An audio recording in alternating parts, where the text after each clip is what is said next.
Assalamualaikum warahmatullahi wabarakatuh. Kembali lagi bersama kami. Di sini kami akan mewawancarai seorang pelatih renang. Eh, Beliau merupakan mahasiswa UNP juga dan beliau ini cutting kami di angkatan 21. Eh, Beliau juga menguasai banyak cabur seperti pencak silat, dan kebetulan kemarin juga mengikuti event terbesar yaitu PON di Aceh Sumut dan mengikuti cabur florbal. Berarti pelatih kita ini banyak bisa Multi talent. cabang ya, multi talent lah gitu. Dan di PON kemarin dia juga berhasil mendapatkan perunggu pada cabur florbal. Kami di sini mewawancarai beliau ini sebagai pelatih renang yang sudah berlisensi. Langsung saja kita sambut pelatih kita, Bang Sapri. Tim coach.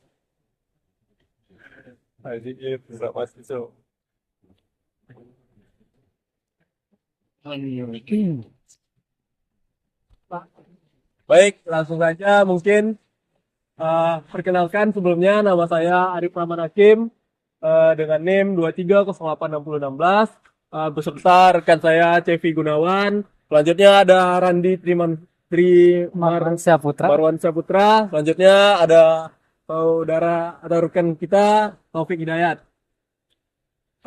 Mungkin lanjut saja untuk pertanyaan yang pertama mungkin dari saudara Cevi kepada Cevi dipersilakan.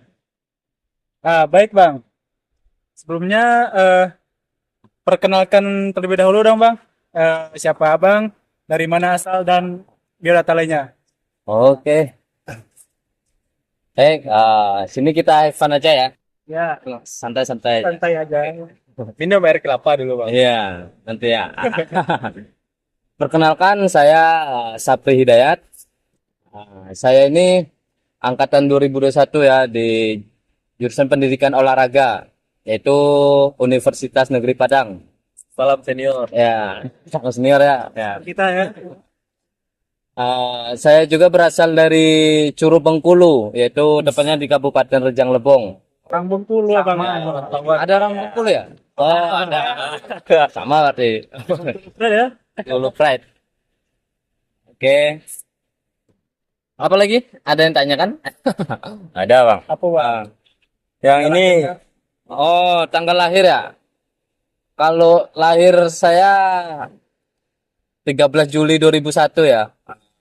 Jadi sebenarnya saya angkatan 2019 ya. Cuman karena 2 tahun mencari kerja dahulu, baru kuliah ya. Sepuh nih, sepuh. Berarti kami bisa manggil lo Om juga nih, Bang. Oke. 2005. Masih muda baby face ya. Selanjutnya bisa dikasih tahu prestasi apa yang Bapak atau coach pernah raih selama ini? Selama jadi mahasiswa. Ya, mungkin itu dari sekolah dasar sampai mahasiswa. Kalau dari apa ya? Dari sekolah dulu, kalau dihitung-hitung nggak bisa ngitung ya. Banyak Jelas sangat berprestasi. ya, banyak. Betul dia. Kalau waktu SD ya pastinya, kalau SD kemarin apa ya? Udah lama sih ya, nggak ingat lagi. Mungkin seingat saya ada lomba azan sekecamatan. Nah itu kan dulu SD kan, lomba azan juara 1, lomba ngaji ya kan.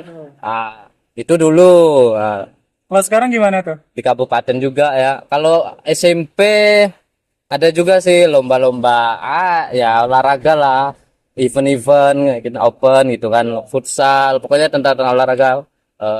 Ada juga pencak silat gitu kan. Silat. Terus ada lagi bulu tangkis. Nah, Kok multi itu talent? ya karena hobi juga sih ya di dunia olahraga ya. Cocok lah masuk jurusan olahraga. Kalau di SMK sih, ini SMK nih ada juga lomba ngaji juga, tilawah Quran. Ada juga apa ya? Kemarin tuh jadi duta Great. Bengkulu. Waktu 2018 2019 ya. Duta WLC Youth Leadership Camp 2018-2019 di Bengkulu ya, Provinsi Bengkulu. Itu khusus siswa ya, bukan mahasiswa ya. Ya. Siswa. Apalagi ya, bulu tangkis juga O2SN. Kemarin alhamdulillah juara 3 juga O2SN waktu SMK ya. Bulu tangkis. Apalagi ya? Terakhir lah itu untuk prestasi selama kuliah. Selama kuliah. Oh iya, selama kuliah. Kalau yang terakhir ini baru-baru ini alhamdulillah kami tim dari Sumbar ya, mewakili Sumbar, juara 3 ya, perunggu ya, juara 3 PON di Sumut, Sumatera Utara. Gacor. Itu tim tapi ya, bukan individu ya, tim. Iya. Antara tim. Jadi kemarin itu di Binjai, salam dari Binjai ya. Ya beda Medan. Ada lagi? Eh, mungkin cukup untuk perkenalan. Kita lanjut aja ke pertanyaan. Pertanyaan ya, ya kan gini bang. Ya, sebelum memulai renang itu kan ada apa bang? Pemanasan dan pendinginan tuh bang. Sebelum melakukan latihan itu pemanasan. Ya. Apa pentingnya pemanasan dan pendinginan itu sebelum memulai latihan renang itu bang? Ya sangat penting lah kalau untuk pemanasan. Setiap olahraga itu penting sekali untuk melakukan pemanasan. Yang pertama agar tidak mudah cedera ya. Kalau renang tuh biar tidak hamstring juga.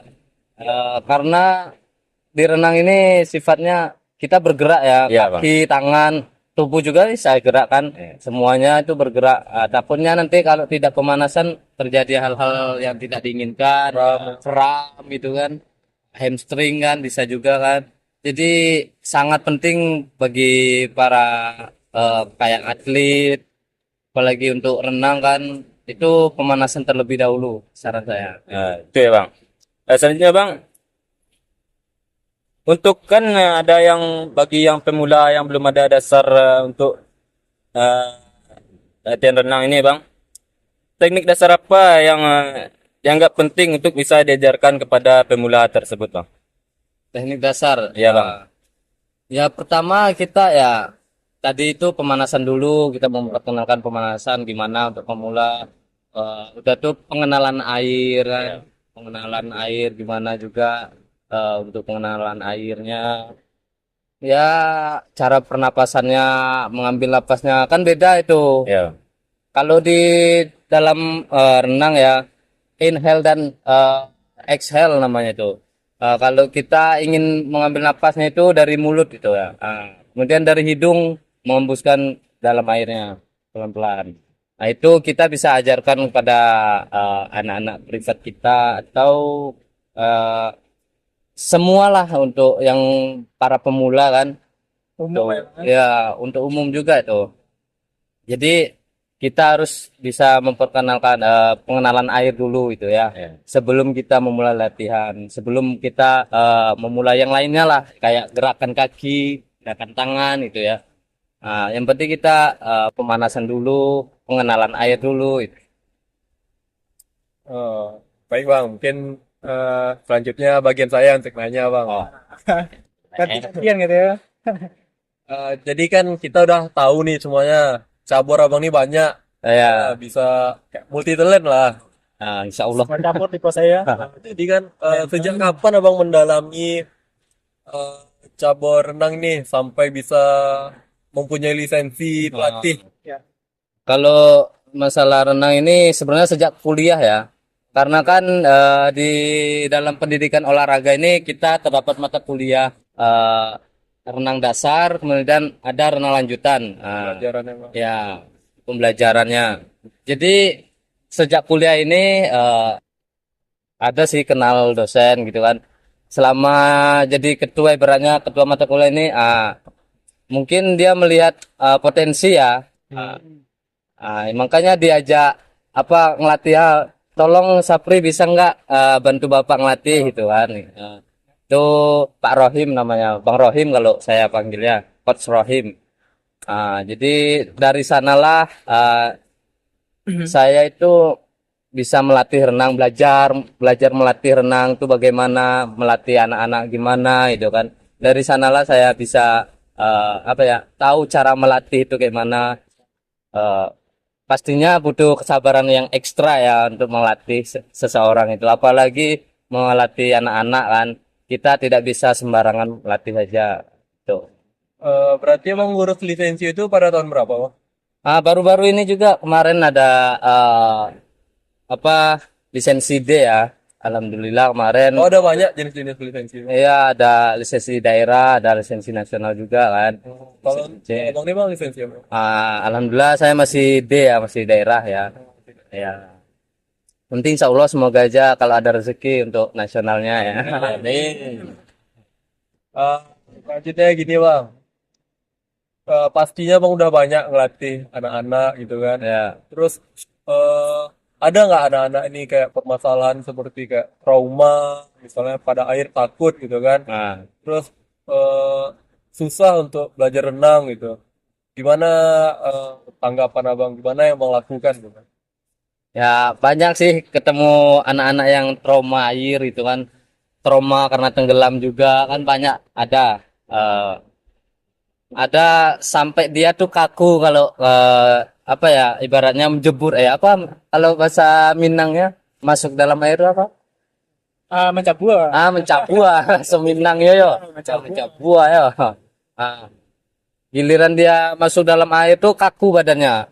Itu Kayak karena gitu, Bang. ya kata orang tuanya sih dia pernah tenggelam di apa pantai ya, pantai daerah sini. Jadi dia pernah tenggelam sama orang tuanya juga kan. Itu dia traumanya. Jadi orang tuanya itu pengen anaknya itu bisa berenang juga kan. Tapi karena apa ya, anaknya sudah trauma, jadi kita berusaha lah semaksimal mungkin memperkenalkan air pada anak itu biar anak itu berani dengan air, suka dengan air itu. Jadi mau tidak mau ya harus dengan ekstra kesabaran itu. Harus berat. Tangan pernah dicakar-cakar karena dia ini. Iya, serius. Waktu itu pernah sih anak itu dia tuh masih kecil. Anak SD kelas berapa ya? Kelas 3 atau 4 gitu. Dia trauma kan. Trauma tenggelam kemarin tuh. Alhamdulillah sekarang dia suka main air. Karena udah berproses-proses itu kan. Cobain Malah masukin itu air. Ya pernah suruh ayo masukin kepalanya dalam air. Yuk, masuk ya. Gitu. Nah, ada juga kayak itu. Itu kita butuh ekstra ya, sabar harus menghadapinya. Namanya kita pelatih di dalam renang tuh, kita jadi orang tua kedua ibaratnya. Ya, sekali. Jadi kita harus mengawasi dia ya. Itu seharusnya tidak bisa masuk klub, harus privat sebenarnya. Seharusnya harus privat khusus dia tuh. Karena kalau misalnya kita masukkan dalam klub renang pasti kan banyak anak-anak tuh. Ya. Takutnya nggak ke handle nanti kan dia Banyak. karena terlalu banyak nanti kan. Mungkin pelatih-pelatih lain juga banyak yang nggak sanggup ngelatih dia. Ya, sekarang alhamdulillah dia udah berani sama air. Walaupun yang penting dia berani dulu itu. Masalah bisa apa enggaknya nanti. Intinya dia berani dulu ya. Mental ini. Mentalnya tuh kita bangun dulu kan. Tuh. Bang, silakan minum dulu lah, Bang. Weh, Kayaknya ya. haus nih. Minum. Weh, ini enak nih. Ya. Menyegarkan ya. Seger ya. Oke, baik Bang. Tadi udah dari teman-teman, sekarang dari saya. Oke. Sudah berapa lama Abang menjadi atau coach menjadi pelatih renang ini? Sebenarnya masih baru juga sih. Awal-awal 2023 ya. Mungkin bisa jadi akhir di 2022 ya. Karena di akhir mungkin anggap saja di awal 2023 ya. Berarti masih lumayan. Masih baru lah ya. Oke. Selanjutnya itu bagaimana cara Abang atau coach mengatasi perenang yang memiliki kesulitan dalam belajar atau kesulitan dalam belajar atau mencapai eh, tujuan mereka. Oh, mengatasinya ya. Iya, Ya cara dia seperti mengatasi.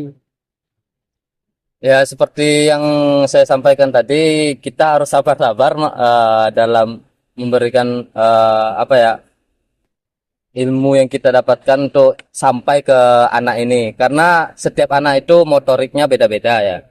Ada yang susah kali didapat, susah menangkap ya. Ada yang cepat kali menangkapnya. Kalau kita dapat yang cepat menangkap enak, dikasih materi ini itu, asalkan dia mau berlatih, Ya, Iya, pasti bisa ya. pasti bisa. Nah, kalau yang susah menangkap ini ya kita harus sabar juga. Harus kita Ekstra. motivasi juga ya, motivasi juga biar dia semangat gitu kan. Terkadang kan anak ini nggak mau lah sama coach itu, sering gini-gini gitu kan. Sering marah-marah. Nah, ada itu anak yang kayak gitu. Padahal itu tuh demi kebaikan dia ya, Iya. biar cepat improve gitu. Ya makanya itu kita harus sabar lah ibaratnya. Harus berproses. Kita juga harus memikirkan gimana sih caranya anak ini bisa itu. Anak yang susah menangkap materi dari kita itu gimana caranya agar dia itu lebih bisa. Oke. Oke, mungkin giliran saya ya, atau yang terakhir dari kawan-kawan ya. Eh, Abang kan sebagai pelatih atau coach nih ya, mungkin melatih anak-anak ini tidak semua anak-anak sama ya. Ada yang memiliki kebutuhan khusus. Nah, ceritain dong pengalaman abang gimana melatih apa anak yang berkebutuhan khusus dari tidak bisa berenang sampai bisa berenang. Sebenarnya ini pengalaman baru sekali ya. Belum ada pengalaman banyak gitu. Ya, Cuma ada sih kemarin dapat anak yang memang dia itu susah kali itu kan. Susah kali geraknya untuk ya, di dalam air tuh. Sekali ini tenggelam gitu kan. Karena itu tadi, kecuali apa namanya? Selain dia trauma, dia juga eh yang saya bilang tadi dia kaku badannya. Kaku. Setiap ada air kayak kaku itu. Setiap ketemu air kaku itu. Entah kenapa kan. Kata orang tuanya ya karena trauma kemarin kan. Karena ya emang mungkin mohon maaf ya agak apa autis atau gimana itu kan. tentu gitu ya, Bang. Ya, jadi itu tadi itu yang Jadi menjadi pembelajaran PR bagi Ya, pelatih kan, ya. Hati. Gimana sih caranya gitu kan? Karena tidak mudah ya. Apalagi mengajar atau melatih orang yang normal itu juga tidak mudah. Apalagi yang Apalagi yang berkebutuhan khusus. berkebutuhan khusus tadi itu. Jadi itu sebuah PR ya untuk saya pribadinya, gimana caranya agar anak itu bisa gitu. Ya selain sabar tadi kita harus tahan emosi juga. Ya, betul. Nah, Karena kita emosi juga mereka nggak ya, stabil gitu kan. mereka juga tidak pasti tidak stabil emosinya kan.